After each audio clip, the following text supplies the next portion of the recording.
As always, I'm your host here at Battle Arena 59. I'm Steve Brinkman, bringing you all the action. We're brought to you by A1 Fight Gear, Battle Ready Fight Management, Netivision, and of course, Cat's Jolly Holidays. When you want a holiday, you want a jolly one. Go see Cat. Denzel Chibondo is just an animal. Both guys looking in great shape. Lean, mean, fighting machines. This is our 14th bout of the evening in the 60 kilogram division. Introducing first your fighter in the red corner, representing AVT and Fahey!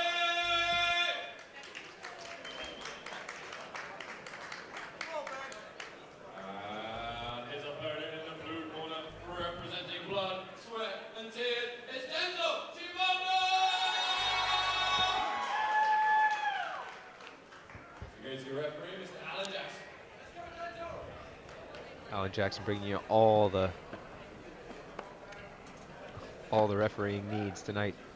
Fahey, Chibondo, AVT versus BST. This is great. Two of the oldest and best gyms in the UK, having some of their amateurs facing off against each other. Oh, the high kick comes up the middle there, does Fahey. Chibondo runs in, gathers those legs up for an excellent double.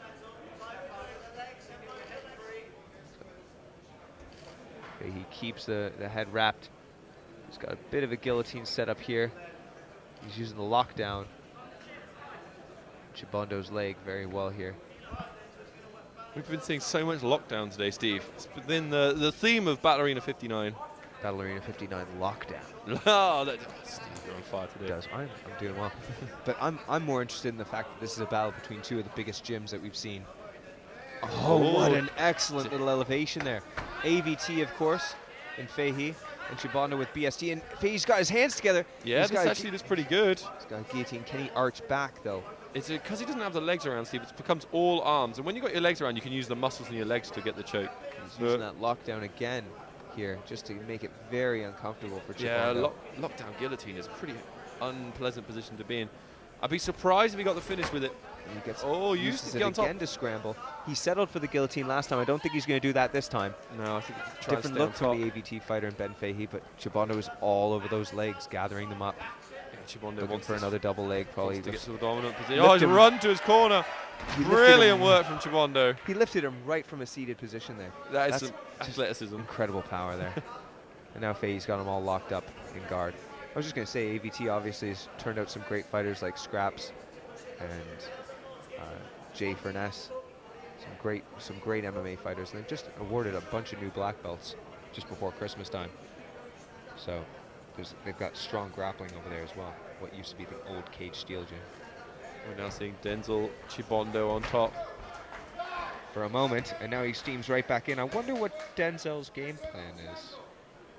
Yeah, I think he wants to turn this into a wrestling match. And what Fahey's doing really well, look, he looks very composed and very calm.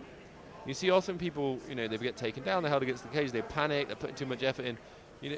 And often if you're always exploding trying to escape, the guy is kind of always holding you down. But if you choose your moments, when there's that little gap, then you try and get your leg through, then you try and explode. Much more efficient. Yeah, you see that look of placidity on the face of Fahey there. He's just allowing Chibondo to try to control the position, but if he's not doing very much with it, it'll get stood up. Chibondo doing well to use his knee to kind of wedge in there, separate the arm out. I'm not a fan of stand-up, Steve. Of course not. Who wants to see highlight reel head kick knockouts and stuff? I understand that, but when two guys are on the feet and nothing's happening, they don't make them go on the floor. So I feel like the reverse shouldn't be true. We need to start we need to do that just for one battle arena. Yeah. Get downs. If nothing's happening, just all right on the ground. Get downs. You're on top. Flip a coin. Whoever wins gets to go on the top. And we see the likes of Jordan Vucenic there in the corner of Chibondo. Yeah, really good pro fighter. Great head tattoos as well. Seems like every time he shows up, he's got new tattoos that I'm very jealous of. And there's Ray Paul, BST or Roger Gracie black belt. Again, Fahey's very calm. Yeah, very composed. I mean, it doesn't look like anything's been taken. I think that's the move. Often you remember Conor and Khabib. Conor just Tried not to waste any energy when he didn't have to. Often, you know, you're out positioned. What's the point in blowing your energy, your gas tank? Trying to get out of an awkward spot. You know, choose your moment, then explode. Yeah, make sure they're transitioning or they're moving, and that'll create the spaces for you. Fahey did that quite well. We've had some incredible action here, Steve. We're 14 fights into Battle Arena 59, and we've seen some big knockouts, some submissions, some choke outs. Huge knockdowns. Yep, and people just coming back from it as well. Coming back and getting the win. That's what I want to see. There's a storyline here. It's being played out right in front of your eyes there, folks. Thanks for joining us on pay-per-view, but you're going to see it. Does Fahey have the answers to Chibondo's power? Chibondo's absolutely incredible with those takedowns, but Fahey's got all the chance to start it back up again. Chibondo's going to come racing in again. Fahey's just got no answer on the way down. Now Chibondo's into side control. This is better for Chibondo. Last time he was getting caught up in the guard of Fahey. Much better for him. Can he stay on top? Some good pressure. But great guard recovery from Fahey. But then again, he opted to go to half guard there, which is strange. Yeah, we were talking about this earlier, Stephen. Like, half guard is just not as good a position in MMA as it is in straight grappling competitions, because you're effectively locking yourself to the bottom, and that's okay if you're trying to get submissions, if the guy on the top isn't trying to punch you in the head. But if you're locking yourself to the bottom, someone's trying to hit you, it's a different prospect. And with the pressure of Chibondo, it's not a good spot for Ben Fahey. He's doing a good job of trying to get a little bit going from the bottom. He needs to get those underhooks back, because bridging and holding the head, you just don't get the same drive out as if you bridge and have an underhook and you control the body. Yeah, you can start that way. You can start getting your hips in line with their hips. You turn this in, but I think you just lose that grappling exchange all the time. Chibondo just seems to be so powerful. Came through like a bull there, got the takedown. He hasn't been able to get very much going from the top, but he has been controlling the fight, and that's going to weigh big on the judge's eyes. Now we see a bit of posture coming out from Chibondo as he tries to land a big left hook. I think he can probably sneak that right knee through if he wanted. Look to go either into quarter guard or into mount. He's trying to get a knee shield. This is good. He might be able to use this to get space and drag his right leg out. First he's trying to do, trying to pull his right leg out, and then he'll be able to maybe come back to full guard or stand up from this position. Sometimes you can do a technical stand up with your shin across your opponent. But it's going to be so hard to get anything with Chibondo's pressure.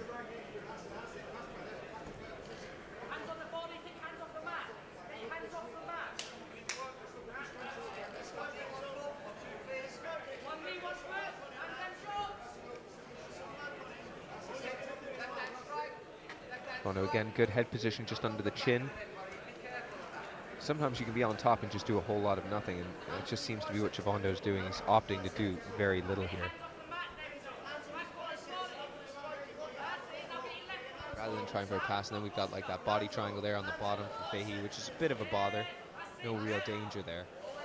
It's the same thing as the lockdown. See, the body triangle from the bottom is very good for not getting your guard pass, but you're essentially locking yourself to your opponent. That's why you don't see that much close guard in pro MMA, because people want space. It's much more common to go feet on the hips, risk the pass, to be able to make space and get back to your feet or control the position. Probably another round in the books for Chibondo. Just based upon positioning and space control, but again, Fahey's has big questions to answer right now. How do you keep him off? Even a knee up the middle. If you drop down to a takedown and you eat a knee. So our people watching live on pay-per-view, we have some huge fights coming up.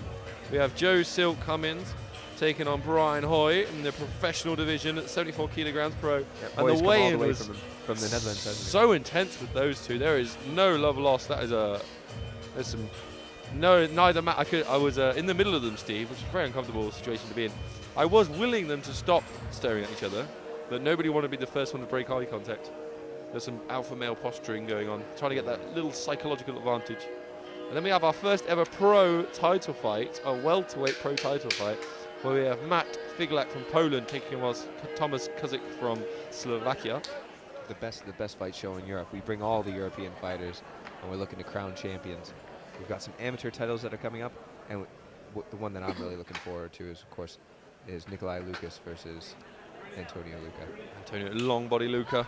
He's back. I saw Fahey's idea right there was just to come up right up the middle with a right uppercut. You get one shot at it. That's it. Well, when you commit to it like that, that's for sure. I wanted to see him just using his range a bit more. As soon as you start throwing a looping or hooked punch, you're going to be in the range for Denzel to take you down. That's exactly what's happened. And this guy's head right under the chin. He's just making it very uncomfortable here. Good. He needs, see, controlling the head is making it very hard for Chibondo to get the posture to hit him. But because he doesn't have the underhooks, when he does bridge, he's pulling on the lever of the neck and the head, but the lever and the neck and the head can move and ride with it. Whereas if you have an underhook, you get a bit more leverage to try and push out. You've got more hip control there, more movement available to you. Fahey back to that knee shield. Oh, Fahey was pulling Chibondo to the floor.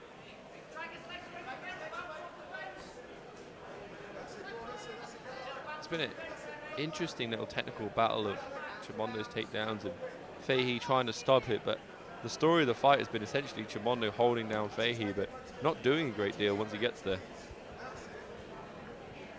Some wrist control there by Fahey, trying to look to stand up off of that. Just used by Chibondo to suck him back down. This is one of those ones that's quite hard to score, Steve, because Chibondo's taken him down and done nothing, or very, very little. Fahey has been a little bit active off the bottom, the guillotine attempt, and he throws a few shots from the bottom.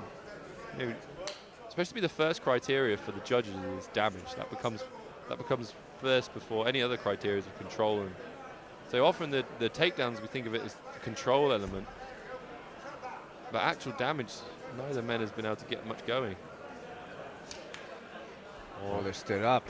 I think it's a good idea from the ref. It was becoming a bit stale. Oh, this could be the thing that wins it for Fahey. That's what I wanted to see, a little bit more from Fahey.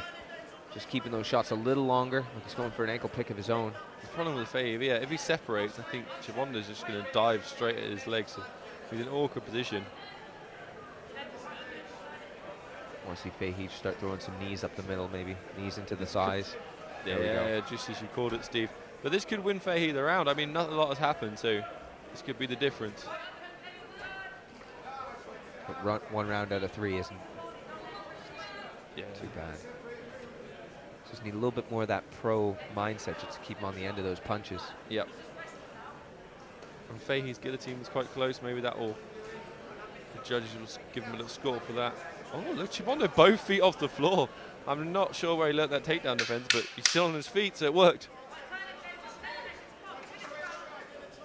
Calls to push away and strike from Fahey, but there you go, he tries to push away and he's just latched onto him. Fahey's just so frustrated. He's calling Chibondo, just going, let's go, let's fight. But Denzel the koala Chibondo.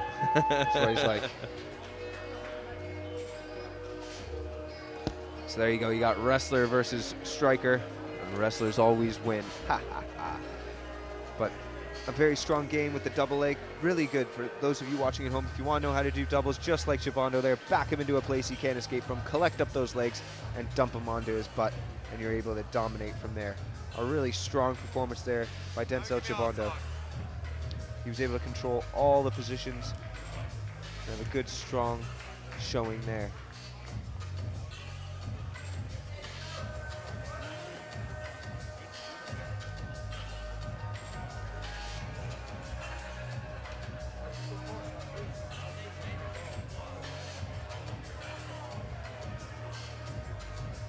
Wait for the judges' scorecards to be read.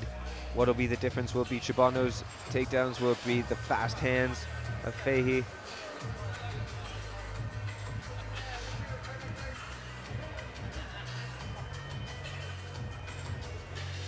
We're waiting for that announcement as all the scorecards are collected. It's a 10-point must system here at Battle Arena, so if you win a round, you score 10. If you lose it, you score 9 or less. There we go to Chris Fenton with the official announcement. After 3 rounds of action, we go to the judges' scorecard. And it is a split decision for your fighter in the blue corner.